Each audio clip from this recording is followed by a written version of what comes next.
My name's Brian. Just want to introduce myself. Thank you all for joining us. I'm very excited about our webinar today with Kevin Galang. He'll be speaking on note investing. Before we get started, just a few things. NuView is non-fiduciary. We do not endorse any products or services, and all the information that we do provide is purely for educational purposes only. Here at NuView, we are not CPAs, we are not financial advisors or attorneys. We are simply the third-party custodian. Just a little bit of background on NuView if you are not familiar with us. So NuView's been in business since 2003, almost 18 years now. We custody about 1.4 billion in client assets. We're right under 50 trained and qualified administrators here in our Longwood office.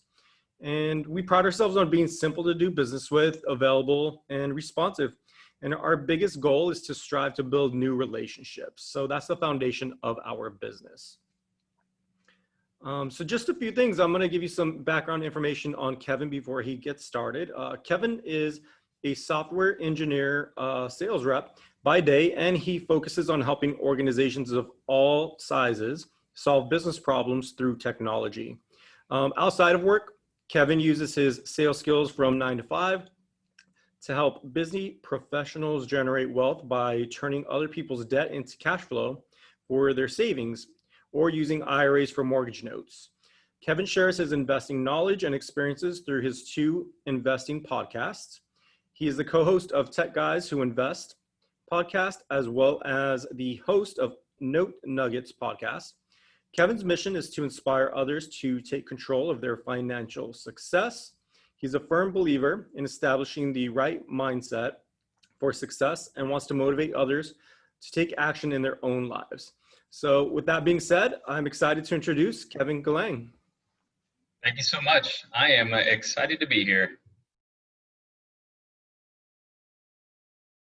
All right, so we are going to talk about the growth mindset for your IRA. One second here as we get the slides up. So we'll cover 4 main things. We'll talk about how your financial success is ultimately a journey, as opposed to the idea of it being a destination. And along that journey, your self-directed IRA is going to serve as your financial ship that you ultimately are the captain of. Then we'll dive into what the growth mindset is. And then lastly, we'll wrap it up with 3 ways that you can start using the growth mindset today. The background about me, just as a quick refresher, I am a business problem solver. So I'm a sales engineer. And ultimately what I do is primarily with enterprise businesses, I hear their problems and I try to apply technology to help solve those process inefficiencies.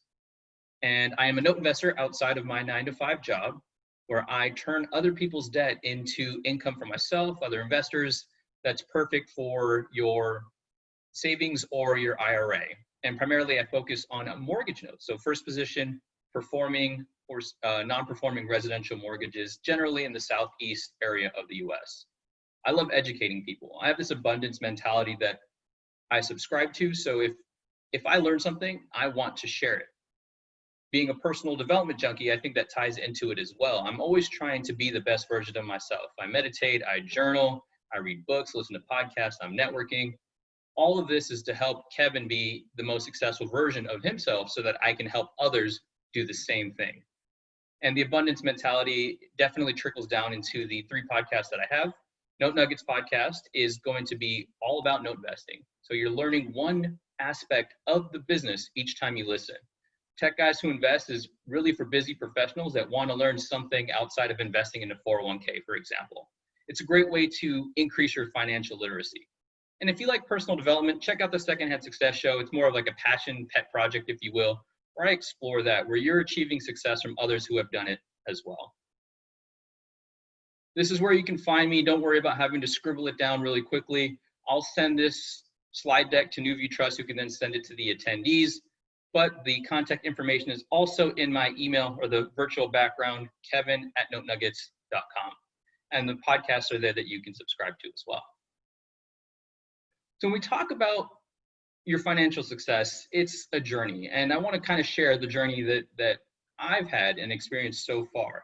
So my parents immigrated from the Philippines in the 80s in search of a better life. And I was born in the US, so I'm 100% grateful for that. And I grew up having everything I always needed and some of what I wanted. My parents worked graveyard shifts, multiple jobs to provide for myself and my siblings. They worked really hard. And one thing that they really tried to instill into us is the quote unquote American dream.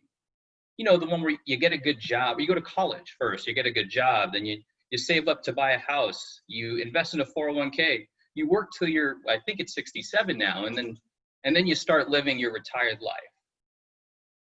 But for me, that's the journey that I ultimately thought was my path for the longest time.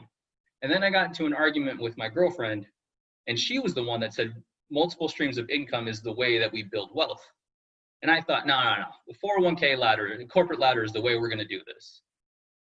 Turns out she was right, that you do need multiple streams of income, and assets are really the only way that you can secure yourself financially. So I thought my journey was fixed. I really thought that that was the way that we're going to do this. I had to step out of my comfort zone and learn more, which is part of that growth mentality.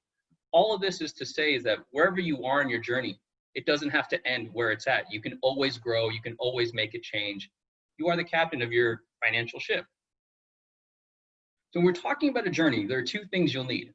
In this case, let's say you're circumnavigating the globe.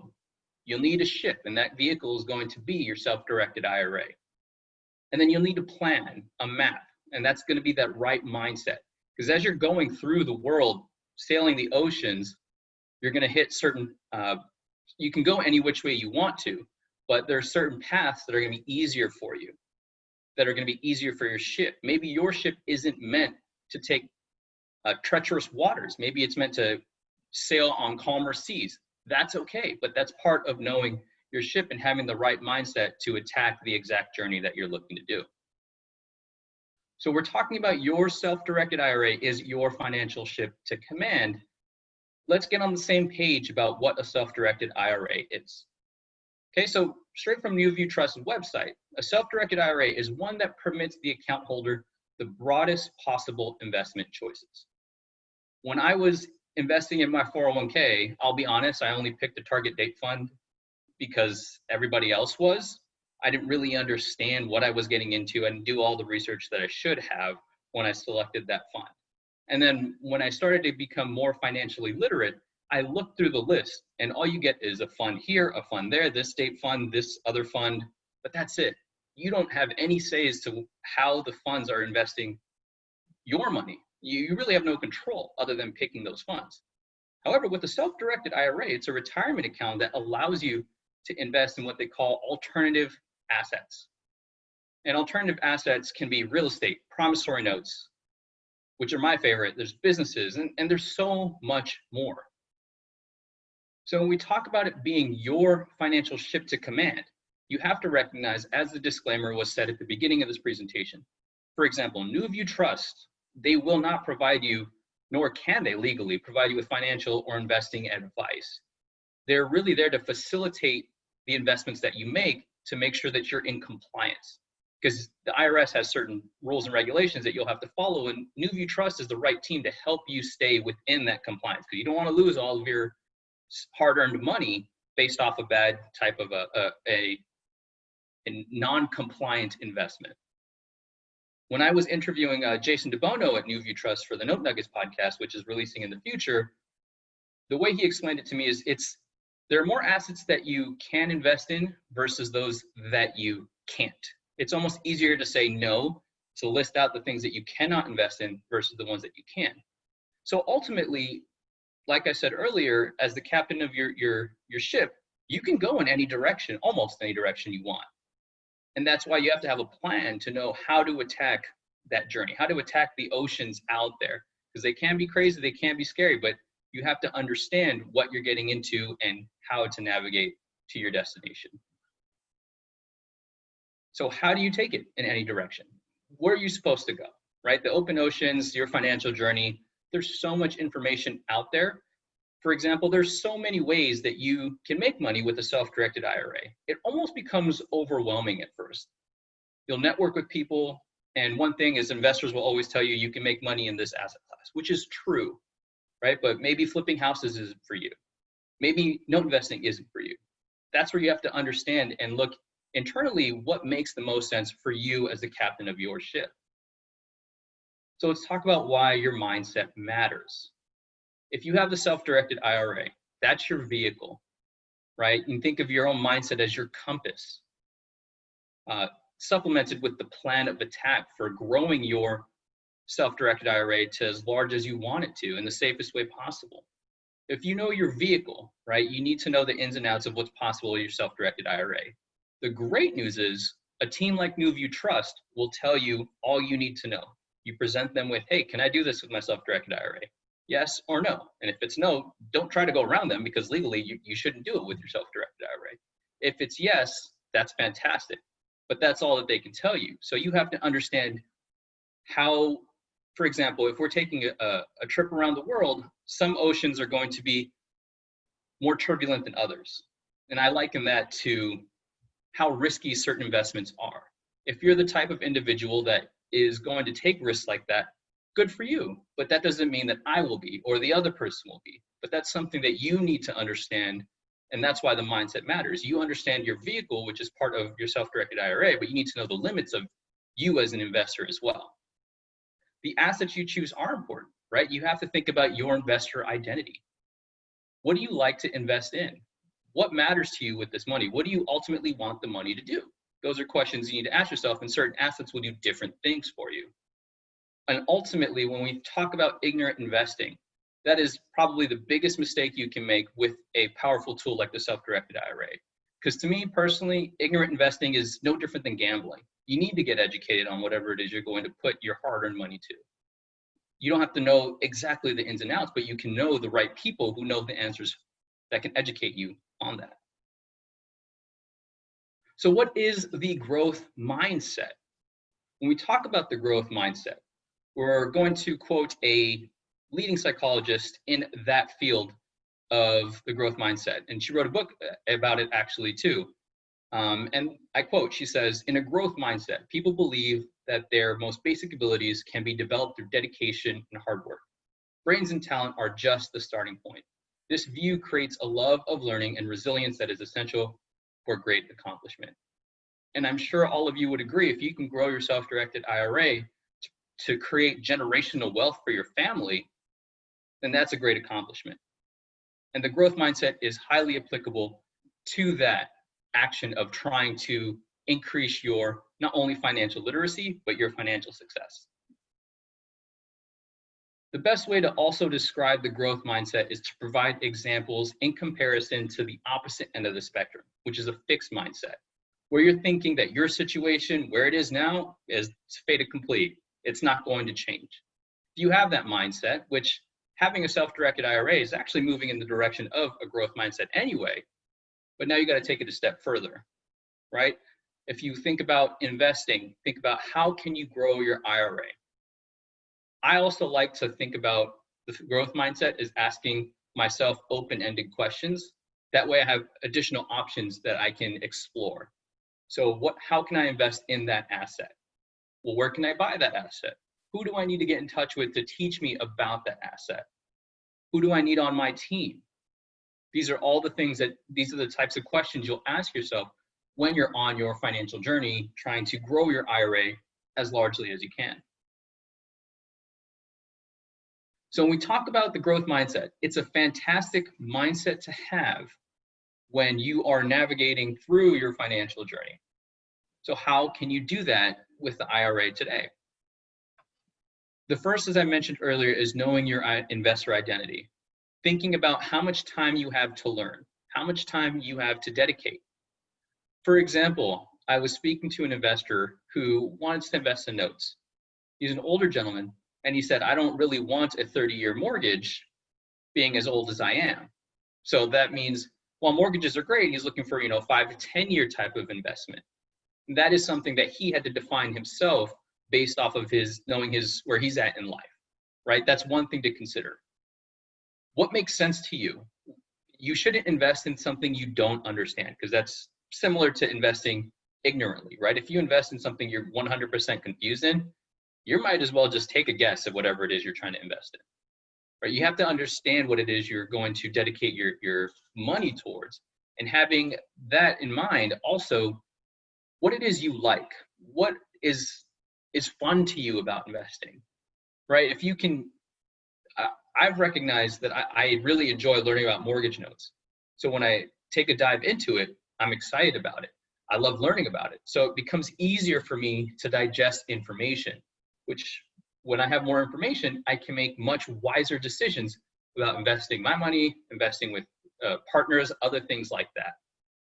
The other way to apply the growth mindset is to never stop learning, right? I was speaking to an investor who was educating me, saying, I never like to be the smartest person in the room. And that struck me because this investor has been investing in mortgage notes for 20 years. I'm thinking, there aren't very many people who have been doing that in the same boat as you. So I asked him, how do you do it? And he thinks about, well, I try to learn something any meeting that I have. And it may not be something from note investing. Maybe the way this person breaks down marketing, maybe the way this person introduces themselves, right? They're little things that they're always constantly trying to learn. The most successful people never stop learning. And that is critical to growing your self-directed IRA as well. You're knowing the markets, right? So let's say you're focused on multifamily. You start learning the markets through articles, learning through other investors. What are other investors doing? You attend webinars like this to keep learning, keep your mind fresh. You're forever growing, basically. And that's mentally growing as well. The last is to never stop networking, right? We're kind of at a weird time with coronavirus, so a lot of these things are done virtually, but it's still networking. The people that are attending this webinar, you can check the participant list, ask them personally for their information. Hey, let's connect, let's network. You still have an opportunity to get to know people through these webinars. You can use LinkedIn, for example. More people are at home than ever, so you can send them an email hoping, that usually they'll respond, right? That's another way to network. There's virtual meetups that are happening.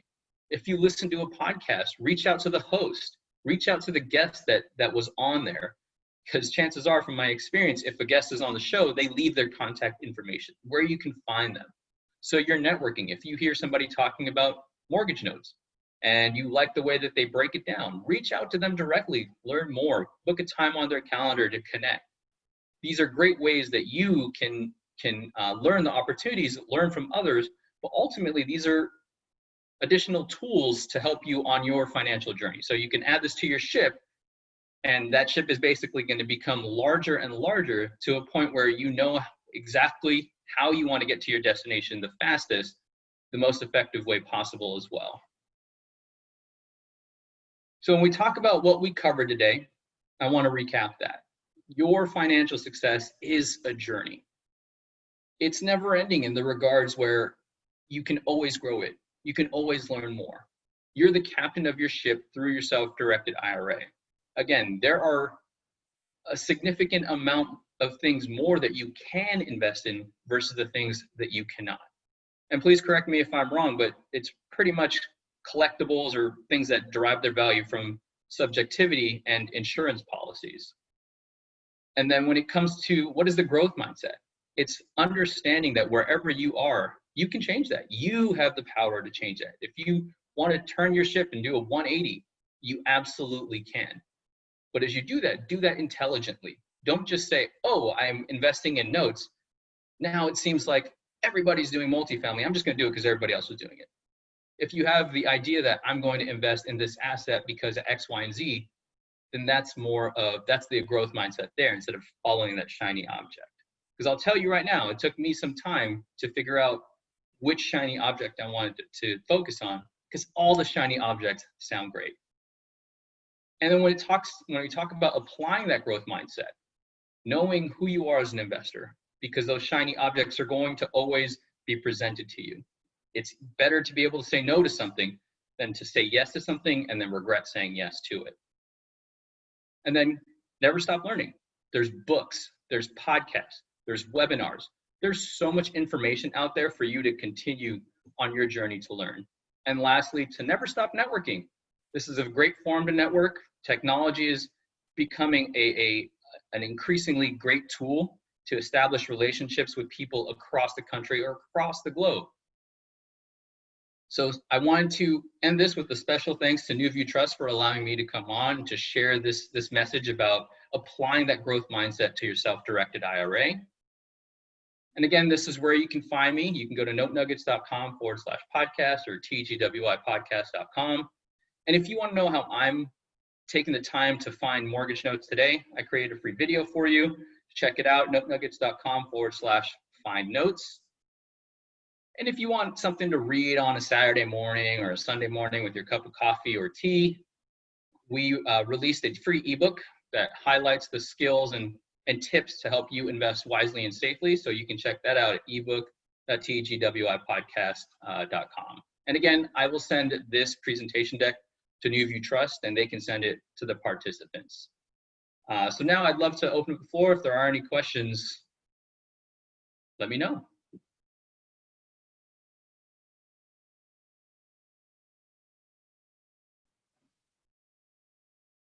You are muted.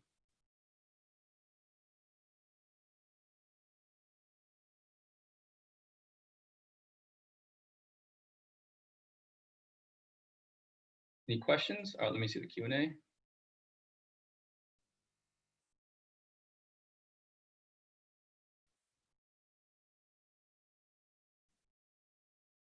All right, I got you here, Kevin. It looks like we have a few questions here for you.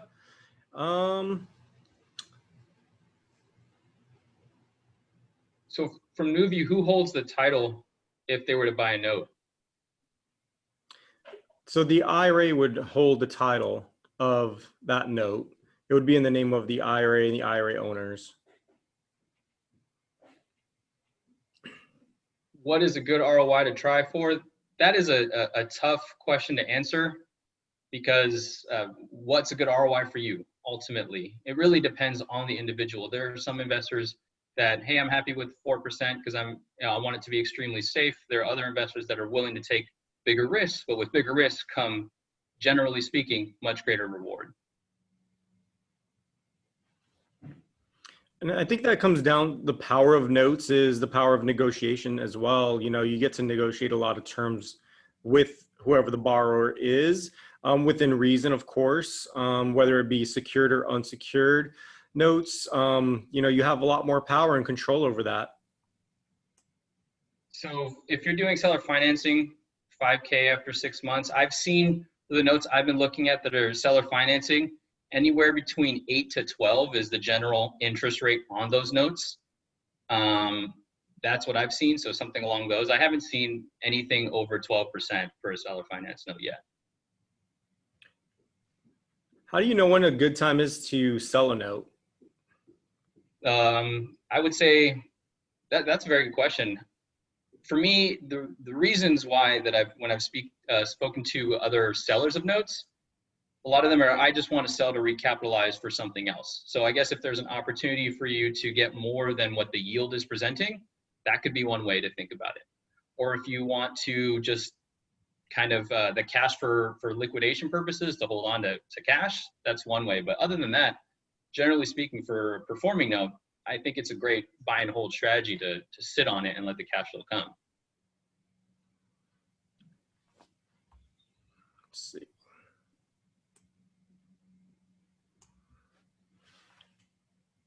Is there a minimum when it comes to investing with your self-directed IRA?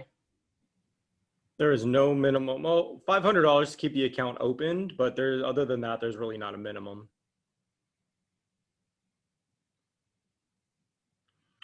Okay, looks like we have another question. Can you invest with less than 10K in a self-directed IRA? Yes, definitely. Less than 10K, you can open an account and you get to figure out. The cool thing is you're your own fiduciary. So you figure out if that's enough adequate funds for you to make an investment, and you identify the investment opportunity and that's enough money for it, then of course you can definitely have an account with an IRA to do that. Where to find notes to buy? There are a couple websites that I use. I go to paperstack.com. I go to DirectSourceRE.com is another one. Watermark Exchange is another one. LinkedIn, actually, I've found notes from LinkedIn, networking with note investors. When you invite somebody to connect, you have the option to send a note. So I'll say, hey, I'm a note investor looking for first position notes in this area. If you have notes for sale, I'd love to take a look at them. And I've gotten access to a few tapes that way, and other notes that are for sale. So that's another way. And honestly, Googling saying note investing blogs or something to that effect, because a lot of investors are also marketing out there. And what's interesting about note investing, there's a lot of education involved. So you sign up for those newsletters, and you can reach out to the author of the blog post or the author of the website or podcast, and they typically will have notes for sale too. I have another question. That one looks like it's more towards me. How do you set up a plan for your investments, and where do you start? You can set up a one-on-one consultation with myself or anyone on my team, and we can definitely help you get started. We'll have to ask a few questions and figure out what direction you're trying to take your investments, and then from there we can help you get access to those funds to make those investments. What I do encourage everyone is figure out what your niche is and what direction you want to take your money, whether it's notes or real estate, or you want to do something like fix and flip or just buy and hold land. It's completely your decision. It's very different from the stock market. You do a little bit of your own work, and that's where the self-directed IRAs comes from.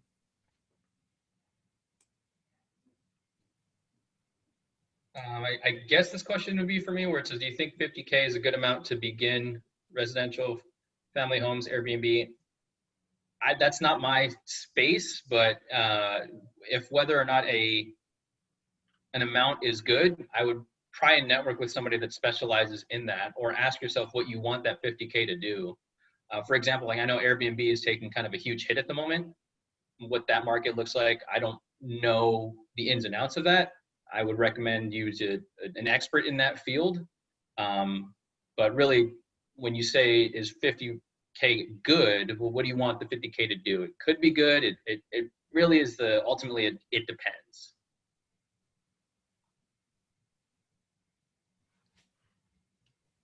Looks like there's another good question for you here. But, does the speaker invest in non-performing notes? yes, I do invest in non-performing notes as well. What are the advantages in a non-performing note versus a performing note? So a non-performing note, generally you're going to get it at a cheaper price. And the reason you're buying it at a cheaper price is because you're buying into a problem. The borrower isn't paying for whatever reason, and the investor is usually looking to get rid of that note. So generally banks will get rid of it at discount because they don't want it on their books, and they can write off the debt as a business expense kind of thing. So that can go to investors, and the investors buying it at a discount because there's also going to be what they call workout costs. You're going to have to get a legal team involved. Maybe you'll have to foreclose, and that can be expensive, or whatever it is, just working with the borrower. So you're buying into a note where the borrower isn't paying. So you're having to solve that problem, and that's why you can buy it at a discount. When you say solve the problem, do you mean like renegotiating the terms of the note? Yes, so you can do multiple things. You can renegotiate the terms. So let's say somebody's lost their job, and they can't afford that, or they got a new job with half the salary. I'm hypothetical here. You can work with them to renegotiate the terms of the note, where you say, okay, you can't afford $2,000, but how about, $1,000? Something along those lines. You can negotiate it so they can get them performing again. Or if ultimately you can negotiate it in a way also to get them out of the house. If they really don't want to be there, they just don't know what their options are because nobody's presented it to them, you can take the deed from them and take that property without actually having to foreclose on them, because a foreclosure is just the legal process that not everybody wants to be a part of. Okay. Okay, another question. If I don't have a self-directed IRA set up yet, what is the disadvantage of investing with cash? In general, or with notes? So using a self-directed IRA versus using cash for note investments. Oh, I see. So one of the disadvantages of notes is that there aren't any tax advantages.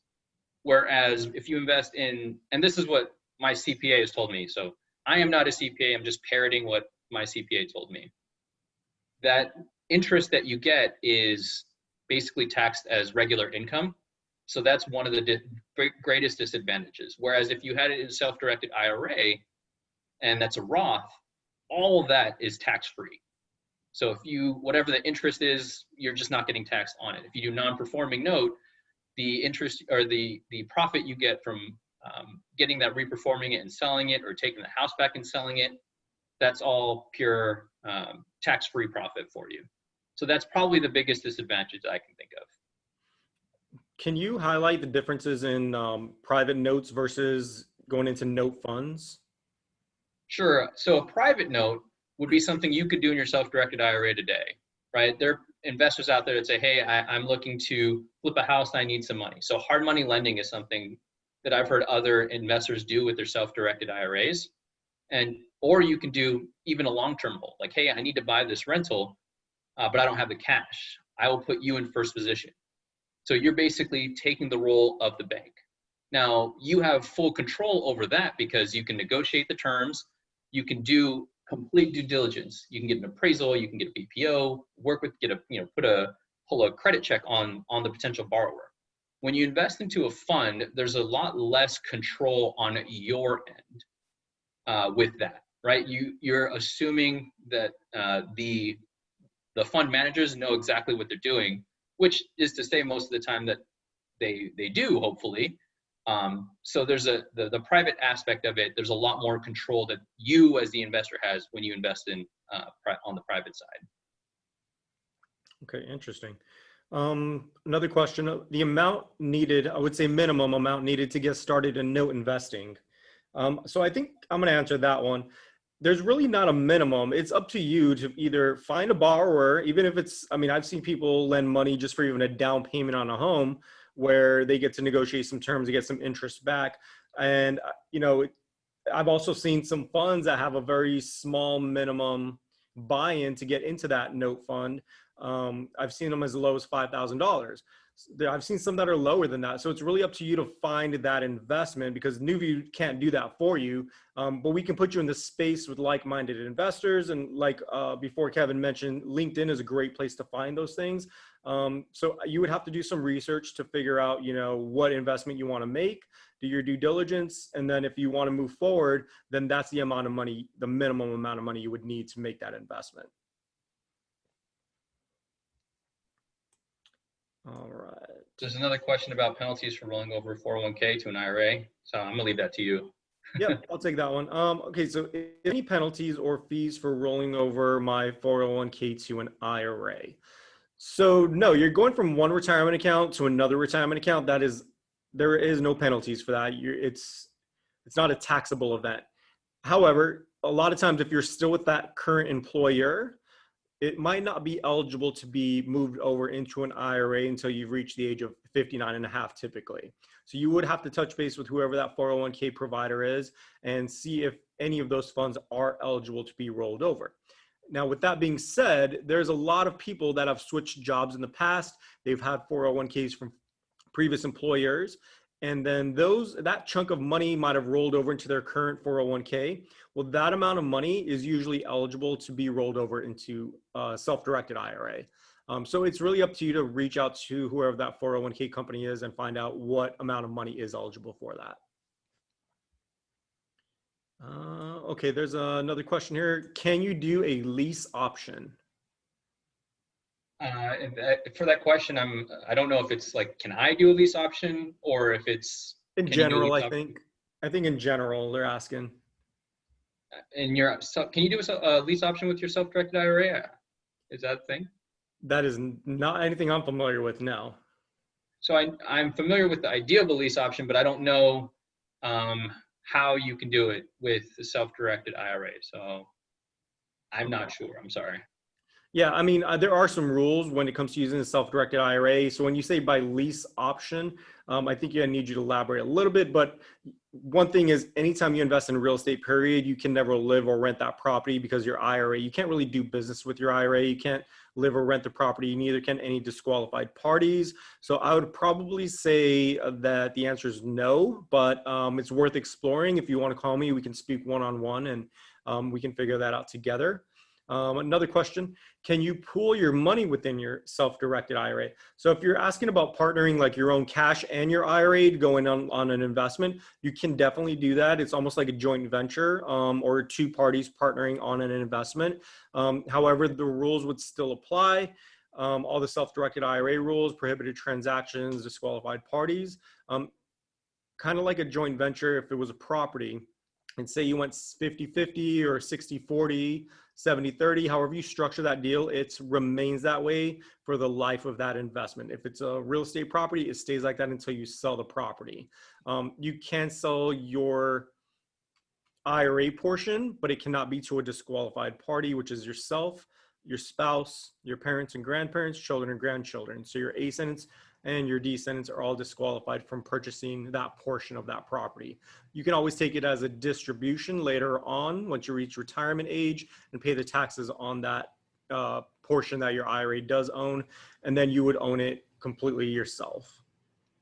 If you buy an asset with your self-directed IRA and you partner, just like you said, if there were new costs involved, for example, if we were to foreclose on a note and it costs $5,000 and we're splitting the ownership between myself and my IRA is 50-50, that expense has to get paid at the same percentage. Is that correct? Is that right? All expenses would be at that same percentage you structure the deal, and all the income you generate, the returns on the investment are distributed that same percentage as well. Good question. Okay, I have another question here. I have a small real estate business, which I would like to expand. Can I advertise to the New View members and how? Unfortunately, no, you cannot do that. We are non-fiduciary, so we purely provide education. But if you would like to reach out to myself or Grace in the marketing department, we can talk a little bit more about your real estate business and exactly what type of education material you can provide to the typical attendees, like-minded investors. As long as it's purely educational and not a sales pitch, then we can definitely talk about that. And same thing goes out to anyone else that's watching. If you have some education you'd like to provide to a network of investors, this is a great way to do it and a great option for you. And if you want to be on a podcast, you can always reach out to Kevin as well. If you have any information or something about notes that you want to share, he might be interested in interviewing you. Yeah, I need to learn more about lease options, apparently. Okay, another question. Can you invest in partial notes? Yes, you can. I'm not sure how it works in a self-directed IRA, so let's just assume that you were using cash, because I don't know the nuances of the self-directed IRA aspect of it.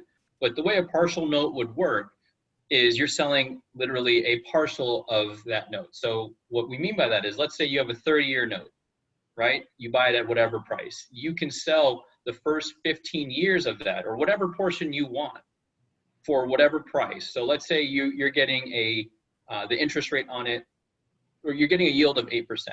You sell 15 years worth of that note at 8% to another investor, and they own basically those first 15 years. So whenever the borrower pays, it goes to that investor who makes that 8% yield over the 15 years.